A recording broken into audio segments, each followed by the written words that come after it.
So class 12th Hindi, कैसे हैं आप सभी प्यारे दोस्तों, प्यारे बच्चों, प्यारे डियर स्टूडेंट्स। आई होप आप सभी अच्छे होंगे। आज हम पढ़ने वाले हैं क्लास 12th की हिंदी।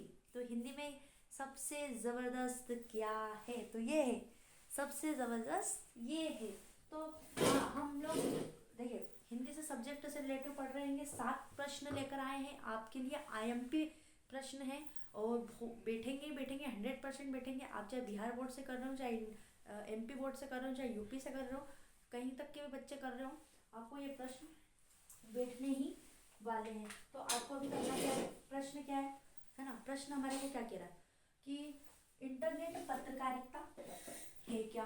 देखिए इंटरनेट पत्रकारिता क्या है ना, यही क्वेश्चन है प्यारे बच्चों। तो देखिए पत्रकारिता के अंदर जो भी, ठीक है, यहाँ पे लिखा है कि पत्रकारिता के अंदर जो भी कार्य किए जाते हैं वे सब क्या कहलाते हैं, इंटरनेट के वो सब इंटरनेट के माध्यम से ही किए जाते हैं। और इसी को क्या कहते हैं, इंटरनेट पत्रकारिता या ऑनलाइन पत्रकारिता या साइबर पत्रकारिता, ठीक है, या फिर वेब पत्रकारिता कहते हैं। इतना समझ में आया क्या कि देखिए जैसे पत्रकारिता है ना, अब पत्रकारिता के अंदर जो कार्य किए जाते हैं, जैसे कि एक पेपर है या एक पेपर न्यूज़ कंपनी है ना, कोई छोटी मोटी न्यूज़ कंपनी है, उसके अंदर जितने भी पत्रकारिता से रिलेटेड जितने भी कार्य किए जाएंगे वो सब क्या कहलाएंगे, इंटरनेट पत्रकारिता कहलाएंगे। जैसे कि 3 पॉइंट लिख दीजिए। एक तो इंटरनेट पत्रकारिता, ठीक है, किसके माध्यम से कर रहे हैं, इंटरनेट के माध्यम से कर रहे हैं। तो एक तो इंटरनेट के माध्यम से किए जाते हैं, तो इंटरनेट पत्रकारिता, ऑनलाइन पत्रकारिता या फिर साइबर पत्रकारिता, साइबर। और एक चौथा पॉइंट है वेब पत्रकारिता। इतना याद कर लिया। उसके बाद अगला क्वेश्चन क्या दे रखा है, अगला आएगा प्रश्न दूसरा कि भारत की कौन सी वेबसाइट भुगतान देकर देखी जा सकती है। भुगतान का मतलब क्या होता है प्यारे बच्चों, पैसा, है ना।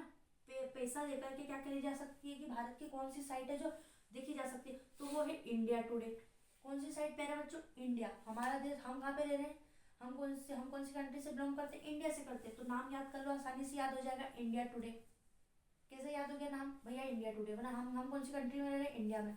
और भारत क्वेश्चन अगर आ जाए कि भारत की कौन सी वेबसाइट है ना, भारत की कौन सी वेबसाइट है जो कि भुगतान देकर यानी पैसा देकर देखी जा सकती है, तो इंडिया टुडे, जाहिर सी बात है। अगला तीसरा क्वेश्चन प्यारे बच्चों क्या पूछ रहा है कि भारत की पहली साइट कौन सी है जो इंटरनेट पत्रकारिता रही है, यानी कि कौन सी साइट भारत की क्या कौन सी पत्रकारिता रही है, इंटरनेट पत्रकारिता। क्योंकि अपने को मालूम है कि अभी इंटरनेट कितना आगे बढ़ रहा है, ऑनलाइन सब चीज़ें आ रही हैं वगैरह वगैरह, बहुत सारा है ना।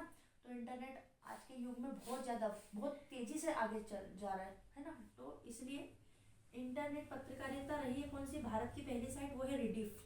क्या नाम है, रिडिफ। थोड़ा सा इसको अगर आप रिवाइज करोगे, याद करोगे तो याद हो जाएगी। क्या नाम है, रिडिफ, है ना। तो भारत की पहली साइट कौन सी है, इंटरनेट पत्रकारिता रही है, तो वो है रिडिफ। अगला क्वेश्चन वहां पे दे रहे हैं, मैं यहाँ से समझाती हूँ आपको कि वेबसाइट पर विशुद्ध पत्रकारिता किसने शुरू करी, है ना। क्वेश्चन क्या दे दिया है कि वेबसाइट जो है, जैसे मान लीजिए ये वेबसाइट है, आपकी भी एक वेबसाइट होती है कोई सी भी, अगर आप चैनल बनाते हो यूट्यूब पे नया, या फिर आप कोई सा भी जीमेल बनाते हो, यूट्यूब पे लॉगिन करते हो, तो एक वेबसाइट होती है हमारी भी, ठीक है ना। तो वो वेबसाइट पर विशुद्ध का मतलब खराब, विशुद्ध का मतलब क्या होता है प्यारे बच्चों, खराब। जैसे मैं यहाँ लिख देती हूँ खराब, है ना। विशुद्ध का मतलब आसानी से समझ पाएंगे कि विशुद्ध का मतलब क्या होता है, तो विशुद्ध का मतलब होता है खराब। अब खराब क्या है, पत्रकारिता किसने शुरू करी, तो तहलका.com। ये क्या है, एक कंपनी है या फिर एक न्यूज़ का एक जो अंग है, एक भाग है न्यूज़ चैनल वालों का, उसका नाम है तहलका। बिल्कुल तहलका मचा दिया उनने। तहलका का मतलब है नहीं, हर जगह पे तहलका ही तहलका, उन्हीं का राज चल रहा है, तो मतलब तहलका। तो ये नाम है कि विशुद्ध जो पत्रकारिता शुरू करी थी वो किसने करी थी, हमारे तहलका.com ने, ठीक है। अब विशुद्ध का मतलब क्या होता है, खराब होता है प्यारे बच्चों। आए हो आप सभी समझ पा रहे होंगे आसानी से वीडियो को, प्रश्नों को, है ना। तो अब अगला क्वेश्चन क्या बोल रहा है कि हिंदी वेब जगत में कौन कौन सी साहित्यिक पत्रिकाएं चल रही हैं। साहित्यिक का मतलब क्या होता है, संस्कृति या साहित्य से रिलेटिव जो भी पत्रकारिता है वो चल रही है, काय में चल रही है, हिंदी वेब जगत में कौन कौन सी क्या चल रही है, पत्रकारिताएं चल रही हैं। तो देखिए एक तो है अनुभूति, पहली। एक है अभिव्यक्ति, ये याद करना है कि हमने किसी से अनुभूति ली, और एक लिए हमारे अंदर अभिव्यक्ति है, हमारे अंदर अनुभूति है कि नहीं है। और हिंदी नेस्ट, देखो हिंदी बेस्ट, अगर हमसे पढ़ रहे हो तो हिंदी आपके लिए हो गई बेस्ट, और आप इसको कैसे नाम को याद कर लेंगे, हिंदी नेस्ट, ठीक है। और अगर हमसे याद करने में आपको नहीं लग रही बेस्ट तो याद कर लीजिएगा हिंदी नेस्ट, है ना। अब उसका चौथा नंबर है सराय, ठीक है।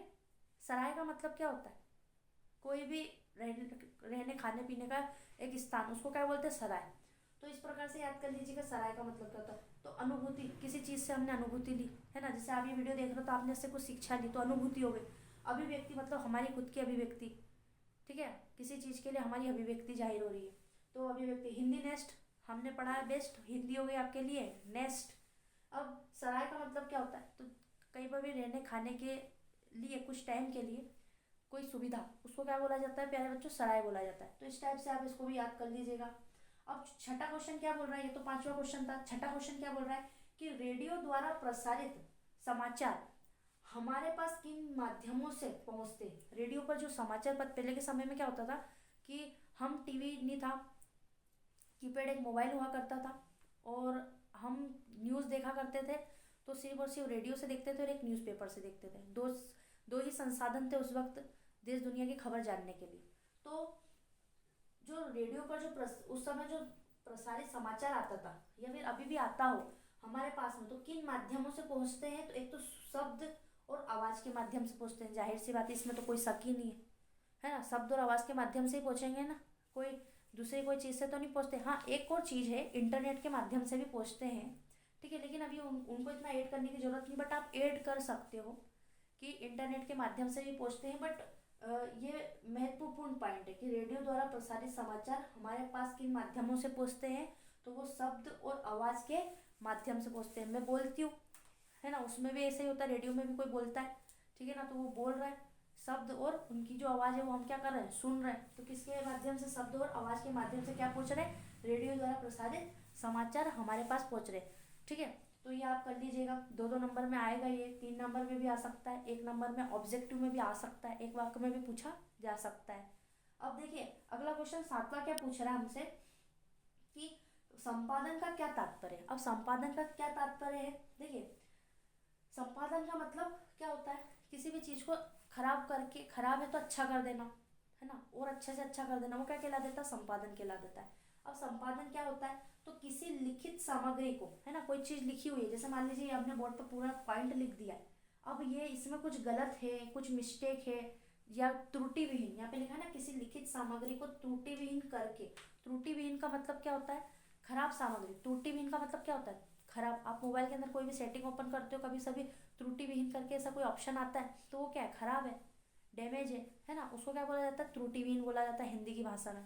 तो किसी लिखित सामग्री को त्रुटि विहीन करके, है ना, उसे क्या करते हैं, पढ़ने के योग्य बनाना संपादन कहलाता है। जैसे मान लीजिए ये पूरा हमने चैप्टर लिख दिया, यहाँ पे 7 क्वेश्चन इस टाइप से लिख दिए हैंगे बढ़िया तरीके से, और यहाँ पे कुछ गलत है आपके हिसाब से या मेरे हिसाब से, तो मैं उसको त्रुटि विहीन मतलब कि उसको गलत है तो उसको सही करके, साफ करके, सही करके उसको पढ़ने योग्य बनाऊंगी, तो वो क्या कहलाएगा, वो संपादन ही तो कहलाएगा एक प्रकार से। ये जो हमने लिखा है ये क्या है, एक तरह से ये पूरा का पूरा संपादन ही तो है।